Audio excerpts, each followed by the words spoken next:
السلام علیکم۔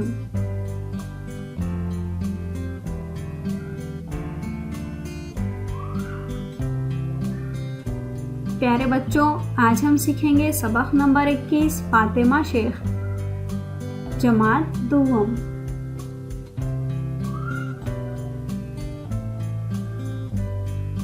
پرانے زمانے میں لوگ لڑکیوں کو زیادہ تعلیم دلانا پسند نہیں کرتے تھے۔ گھر پر انہیں جو لکھنا پڑھنا سکھا دیا جاتا اسی کو کافی سمجھتے تھے۔ لڑکوں کو اسکول میں پڑھنے کی آزادی تھی، لیکن لڑکیوں کو اس کی اجازت نہیں تھی۔ مہاتما جیوتبا پھولے پونا میں سن 1827 میں پیدا ہوئے۔ وہ چاہتے تھے کہ لڑکیاں بھی لڑکوں کی طرح تعلیم حاصل کریں۔ انہوں نے اپنے ہی گھر سے اس اچھے کام کو شروع کیا۔ وہ اپنی بیوی ساوتری بائی کو لکھنا پڑھنا سکھانے لگے۔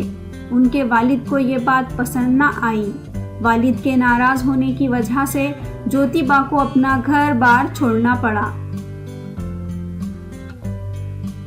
ان کے ایک دوست عثمان شیخ پونا کے گنج پیٹ میں رہتے تھے۔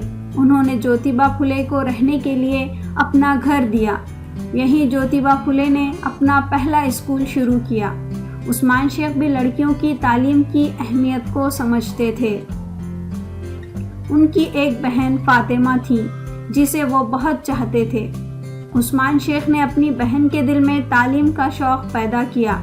ساوتری بائی کے ساتھ وہ بھی لکھنا پڑھنا سیکھنے لگی۔ بعد میں انہوں نے مدرسی کی سند حاصل کی۔ مہاتما پھولے نے لڑکیوں کے لیے کئی اسکول قائم کیے۔ ساوتری بائی اور فاطمہ نے وہاں پڑھانا شروع کیا۔ وہ جب بھی راستے سے گزرتی تو لوگ ان کی ہنسی اڑاتے اور انہیں پتھر مارتے۔ دونوں اس زیادتی کو برداشت کرتی رہیں، لیکن انہوں نے اپنا کام بند نہیں کیا۔ فاطمہ شیخ کے زمانے میں لڑکیوں کی تعلیم میں بے شمار رکاوٹیں تھیں۔ ایسے زمانے میں انہوں نے خود تعلیم حاصل کی، دوسروں کو لکھنا پڑھنا سکھایا۔ وہ تعلیم دینے والی پہلی مسلم خاتون تھی جن کے پاس مدرسی کی سند موجود تھی۔ فاطمہ شیخ نے لڑکیوں کی تعلیم کے لیے جو خدمت انجام دی اسے بھلایا نہیں جا سکتا۔ گھر گھر جانا، لوگوں کو تعلیم کی ضرورت سمجھانا، لڑکیوں کو اسکول بھیجنے کے لیے ان کے ماں باپ کی خوشامد کرنا فاطمہ شیخ کی عادت بن گئی تھی۔ آخر ان کی محنت نے اپنا اثر دکھایا۔ لوگوں کے خیالات میں تبدیلی آئی۔ وہ لڑکیوں کو اسکول بھیجنے لگے۔ لڑکیوں میں بھی تعلیم کا شوق پیدا ہوا۔ اسکول میں ان کی تعداد بڑھتی گئی۔ مسلم لڑکیاں بھی خوشی خوشی اسکول جانے لگیں۔ دیکھو، پڑھو اور لکھو، پابندی،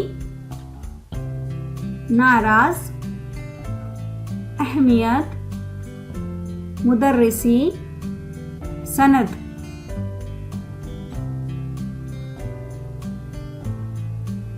زیادتی، برداشت، رکاوٹیں۔